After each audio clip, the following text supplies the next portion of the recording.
আচ্ছা বন্ধু এখানে হ্যালো দাদা এইখানে কুড়ি টাকা ভাড়া রাস্তা ভাড়া দিয়ে আসলে আপনি চিন্তা তাড়াতাড়ি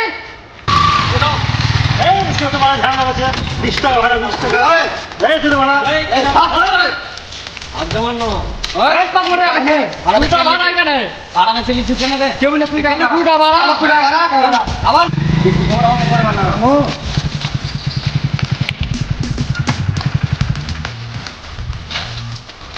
কি হয়ে যাবে দাদা দেখা যেখানে 2 টাকা ভাড়া 10 টাকা ভাড়া দিচ্ছি 10 টাকা ভাড়া 10 টাকা ভাড়া এখানে হ্যাঁ 10 টাকা ভাড়া দেন 2 টাকা দে 10 টাকা ভাড়া হতে 2 টাকা দে 2 টাকা দে তোমার না মানে একটা গরিব ছেলেকে তোর দাদাকে দেখা যায় নাকি একটা তো বইয়ে নিয়ে আসতে দূর থেকে আমরা তো দাদাকে দেখাচ্ছি